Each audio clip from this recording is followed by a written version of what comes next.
welcome back to How to Save the Planet. It's your favourite climate campaigner, Muna over here, and we're back again with Fran. Fran, say hi to the people. Hey, people. How are you?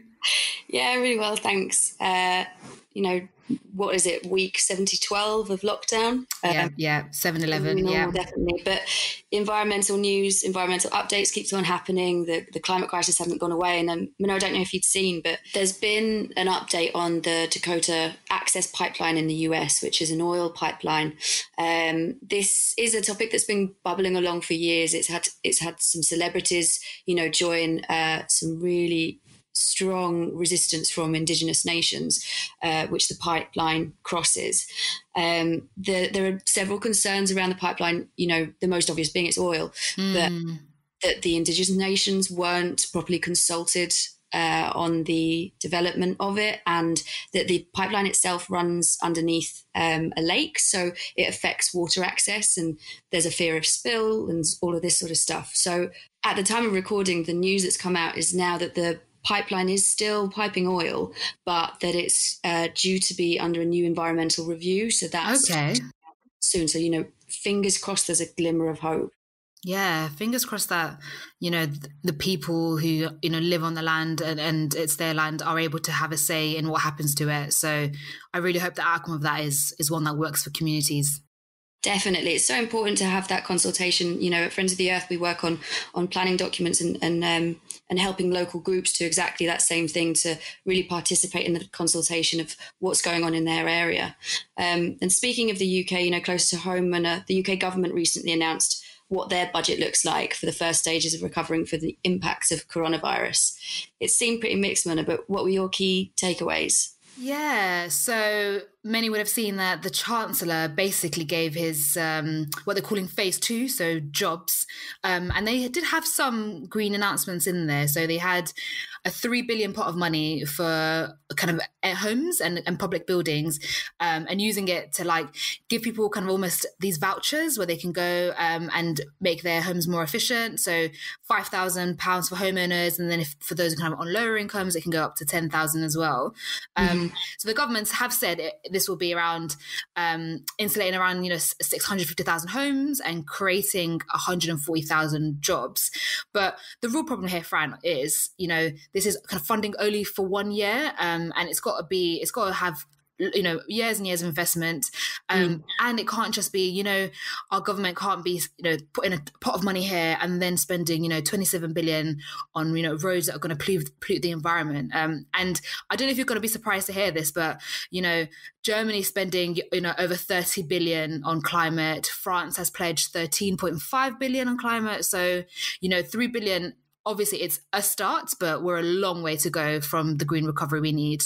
Yeah, definitely. When you compare it to that 27 billion on roads alone, it's just depressing, isn't it? It's paltry. Yeah, it just totally eclipses it. And I just think, I just don't think in one breath the government can say they're doing, to build back better or build back greener and then literally invest in the things that are doing the opposite to that. Yeah, it feels tokenistic, doesn't it? But no, exactly. You want to tell me a bit about who we're talking to today? Yeah, I mean, speaking about working with world leaders and governments, our guest today is well experienced in how to do that.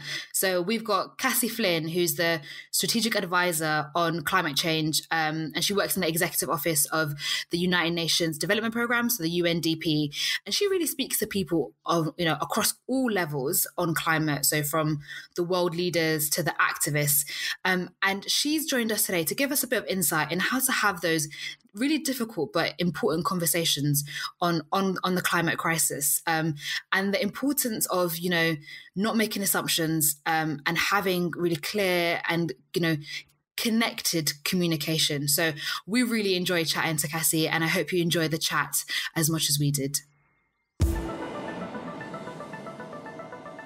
Cassie Flynn, it is so lovely to have you on the podcast. I'm really excited to hear about the breadths and the diversity of your experience. So to begin with, can you just introduce yourself to the people?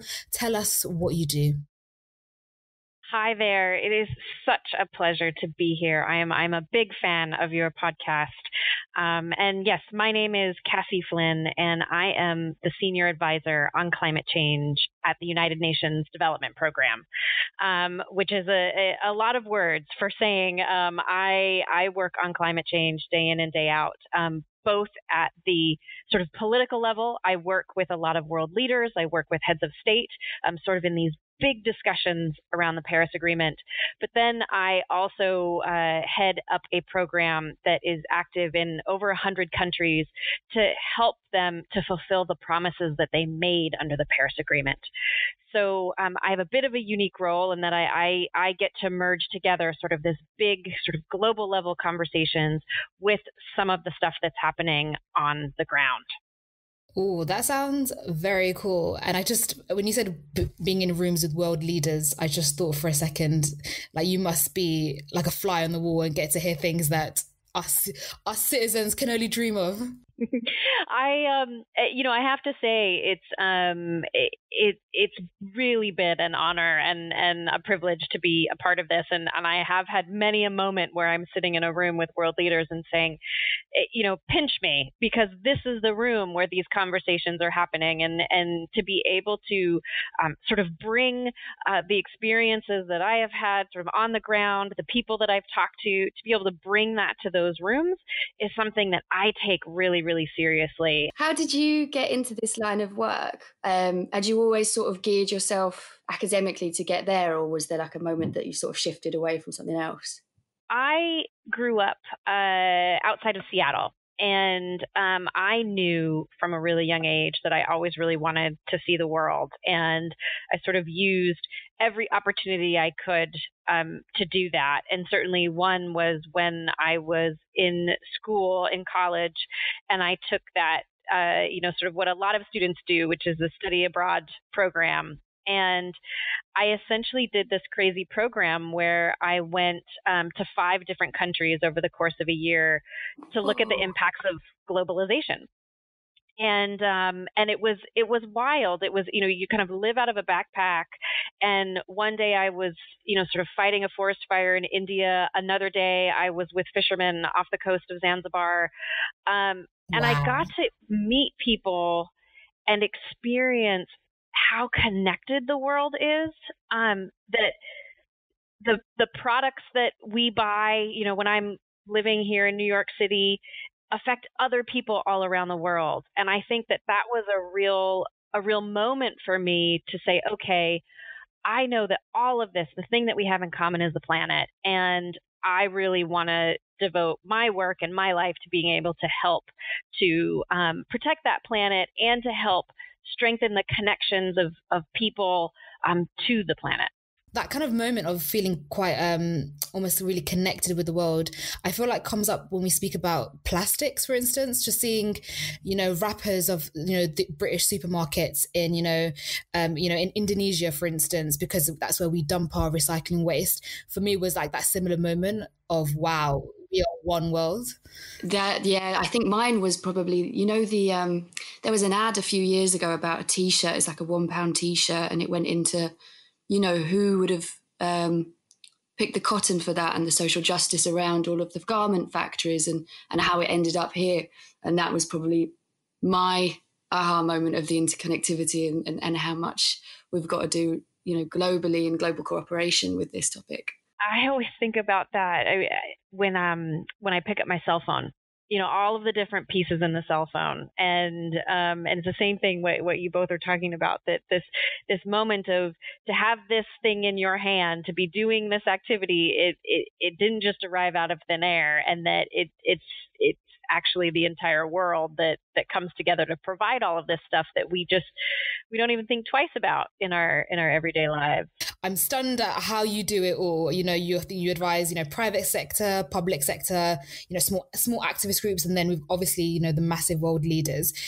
How do you navigate so many different dynamics? For me, something that is really important is two things. I'm going to say two. Is that you have to meet people where they are. And this relates to the second thing, which is don't make assumptions about where they are. Because I think sometimes we can get caught in, especially when it comes to climate, that it can be so political, and it can be really tough sometimes to have conversations because there's a lot of assumptions about where people are coming from. And, we may assume that someone who, for example, works for the oil industry, is completely anti, climate action, Right. when in reality, what they're thinking about are jobs. And what they're thinking about is, how can we ensure that people are not left behind if we do have this big, massive transition toward renewable energy. And so what I really try to do is to ask a lot of questions, to be very curious, and to not really make assumptions about where someone is coming from, and to try to really unpack it and start from the beginning. Because I think that when we make a lot of assumptions, that's when we get stuck. And that's when we just sort of say, well, I want to say my thing. And you're not really listening to where the other person is and how the other person is thinking about this issue, that may be completely different from where you are. I'm really guilty of doing that. I think we can all admit to doing that, especially when it comes to political division. And it's just not black and white. People are, there's a whole spectrum of views and beliefs. And what you said just then about someone working for an oil company, that really resonates. The idea of not making assumptions, I think it's so valuable even for our campaigning here in the UK, and just working with different communities, and how you build bridges and how you build the wider movement that we need. And I think sometimes we can get stuck in our little bubbles, or stuck with the people we think are on side, and we just totally miss a whole segment of society that needs to be brought along to win. Yeah, I think this is critical, that we need to bring and be as inclusive as we can, because we do need, when it comes to the climate crisis, this is at our door. We just a couple of days ago, the WMO released a report saying that we're probably going to cross the threshold of 1.5 degrees in the next 5 years or so. And this is a really big deal. And this report, it's making the rounds in articles, and it's pretty wonky, but it really stands for something that is very important, which is, the science tells us that global temperature rise needs to be capped at this 1.5 number. It's a magical number. And the Paris Agreement negotiations spent a lot of time talking about 1.5 degrees and 2 degrees. And, to hear the news now that it's not that climate change, the impacts are going to happen, just in the future or even just in the next decade. They're actually going to happen in the next couple of years, that we're going to cross a pretty dangerous threshold. Given that, and given the urgency of all of this, we need everybody at the table. We really can't afford to not have everybody really understanding the magnitude of this challenge, and also the fact that we need global solidarity. We need everybody coming together in order to solve it. Yeah. And I think maybe one hesitation, and certainly when I'm just speaking to people who campaign, is sometimes those conversations are really uncomfortable and they're really difficult to have. And you can feel quite almost inadequate being the one pushing that. And I don't know if you've had almost very difficult and very daunting conversations, but have been at the end of that, do you know what, that was so worthwhile because it even moved us an inch closer to solidarity or collaboration. Yeah, well, and I'm always really reminded of, someone told me this a long time ago when it comes to marketing, that someone has to hear a message 8 times before they really absorb it. And I think about that a lot, that it doesn't take sort of just one conversation, but it's a continued dialogue. It's a continued set of conversations, and helping people to learn. Because climate change is, you say the word climate, climate change, and, people either get overwhelmed because they're not quite familiar with what it is, and there's a lot of opinions about it, or they feel like they have very strong opinions about it. And people sort of get into their lane really quickly when, if we just sort of slowed down just a little bit and said, okay, well, what is your understanding of what's going on? How do you think that we can help solve this? Have you seen a little bit of a pattern in the questions that you're asked, and has that changed, over the last 5 years, as it feels like there's more of a collective conscience about, the perils of climate breakdown? Yeah, when it's funny, when I first started giving kind of presentations on climate change, I used to have a big PowerPoint slide deck, and it had a lot of charts and graphs on it, and it had a lot of numbers. All the numbers and the lines. You've seen all of this, and people would kind of nod, and they would say, okay, but and they would ask some questions. And then I think I reached a point where I was like, you know what? It was in a mid presentation, and people were kind of looking at me and kind of glossing over where I think they were kind of like, just like, okay, get this over with, Cassie, get this over with.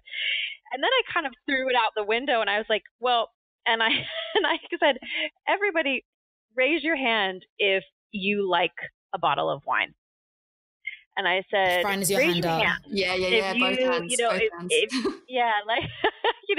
hand if you like to drink a glass of wine, during a dinner or all of that. And of course, most hands went up. And I said, climate change is going to fundamentally affect the wine that is in that glass you are drinking. And let me tell you how. And I ended up giving a sort of impromptu kind of discussion on climate's impact on wine. And I have never seen a room turn around so quickly, from being, I think, quite bored and quite a bit unhappy to, oh, wow, like you're telling me that this region of wine that is very important to me is actually going to be greatly impacted. And that means the thing that I use, the thing that I enjoy, is going to fundamentally change. And I think someone might be listening and really resonate with what you're saying, Cassie. But then they might also be like, Cassie, you're a strategic advisor. You've kind of got the skills to do this. And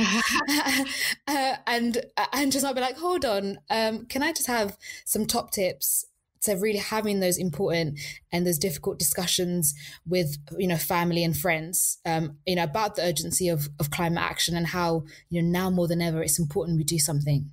I think that there's a few things here, and certainly, I love the idea of people being able to sit around the kitchen table and talk to their parents and talk to their loved ones, because I think that this is also what matters in this conversation, is that it's personal. And I was talking to a young woman who's in school. She's about to go to university, and she said to me, I really want to be a marine biologist and I want to study coral reefs, but I'm not going to do that because by the time I get out of school, there probably won't be coral reefs. Wow. And I was speechless, and you can tell I'm a talker, so there's not many moments I was speechless. And high five, sister. High five. And I was speechless, and I think that it's these types of stories and it's these types of perspectives that are so important right now. And I think being able to share that type of pain, that type of fear, that type of anxiety is really important, because I think that people that aren't hearing that aren't quite understanding what the stakes are, and aren't quite understanding that this actually is not something that we can sort of close our eyes and wish away, or it's not something that can be, it can be sort of dealt with at the 11th hour, because that's just not how climate change works. The things that we're doing now, we see the impacts of years later, and we need to know that the stakes are high now. And so I think people being able to be as open as they can about how they're feeling about that, I think is really, really important. Am I right in thinking that you're part of, is it Mission 1.5? Yes. Can you tell us a bit about that? Mission 1.5, I can't tell you how excited I am about Mission 1.5. And it actually came out of a moment where I was speaking with some world leaders, and they were talking to me about how climate, making decisions on climate change can often be very risky. I mean, you're talking about an entire, retrofit of an economy. You are going to change everything. And for a politician, that can be a very intimidating thing. And they really need to know that people are with them as they take some pretty big risks for a country. And then I was thinking about, as they were telling me this, about how, the number of people in the street over climate change is unprecedented. The thousands upon thousands and millions of people that, before COVID were protesting on a weekly basis, the number of people that were really talking about climate change as a crisis, the fact that, even The Guardian, their editorial board stopped using the word climate change and they started using climate crisis, because that's where we're at. And so I was thinking about this disconnect between, the people that are really concerned and really scared and really want something to happen, and the world leaders that are faced with some very, very big decisions about this, the biggest that they will make in their careers. And I was thinking, well, how can we bring these groups together? How can we have a global climate vote? And this is really where Mission 1.5 came to exist. And the idea is that anyone can go online and they can learn about climate solutions, and then they can vote on what they think their government should do. And it takes place in sort of a unique way. It's not a traditional survey or anything like that. It's actually a video game. Okay, I'm in. and the idea is that it's kind of like SimCity climate style, where you are the world leader, you are the decision maker, you get to decide, and you get to play around, and you can say, oh, I want a coal plant, or I want a renewable energy farm, and you get to see what happens to the world, and you get to see, and the goal of the game is to try to keep the global temperature below 1.5. And then when you're done sort of playing the game, you get to vote for real. You get to vote, you pick your country, and you get to vote across 6 different categories: energy, farms and food, infrastructure, transport, and you get to say what you think. And what we're going to do is that we are working actually with a bunch of pollsters from Oxford University who are helping us to compile all of this information. And our goal is to put tailor-made reports to policymakers in countries to say, here's how people in your country voted. Here's what they actually want. And the idea is then that this can help to encourage, help to push world leaders as they need it when they're making these big decisions. Right. That sounds excellent. Global, this sort of video game, in the way that you're doing it, or is it just in the US? It's global. It's actually it's available now in, I think it's 8 different languages now, and you can reach it anywhere. You can go to mission1.5.org. Word mission, MISSION, number 1, wordpoint, POINT, number 5.org. That's where you learn and you play, and then at the end you get to vote. And the idea is that we can sort of use gaming, and we can use and sort of something that people are familiar with. You can play it on your phone, play it on your computer. You don't have to download anything. But then you can make your voice heard, and you can really have a direct line to these policymakers, to these world leaders, to say, here's how I'm envisioning my future. And that sounds great. I feel like I'm going to start practicing my Simlish, so I'm ready for it. Oh, very good. I just have like one last question, which is a bit of a personal one, but you were speaking about being in rooms with world leaders and like pinching yourself on that. Is there one world leader or, minister or something that you've sat down with and been like, I genuinely believe that you're working for good and has inspired you, and that we should sort of start looking towards as creating our own version of them? Oh, that's a good question.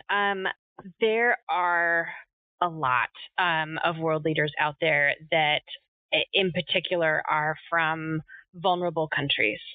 I had a really, I was so honored to work with the Prime Minister of Fiji for a couple of years. And, when you are the head of a country that is a small island in the middle of the Pacific that experiences tropical cyclones that are Category 5, when you are experiencing all of these different things, and you are so vulnerable to climate.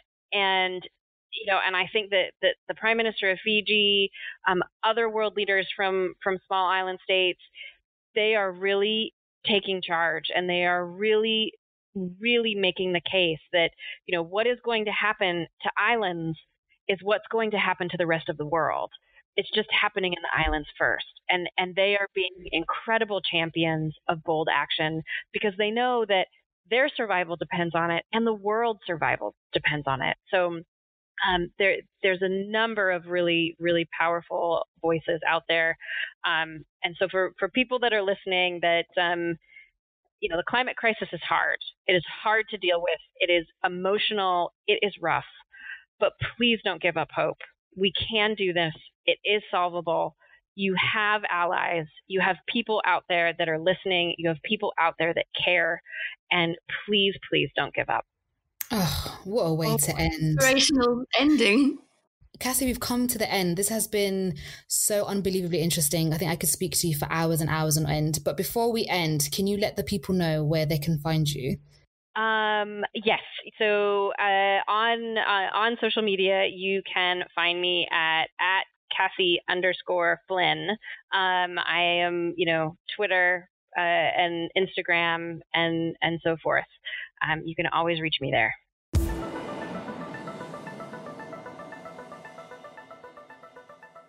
So, Fran, I think I'm still processing how inspirational that interview was with Cassie. Tell me your feelings.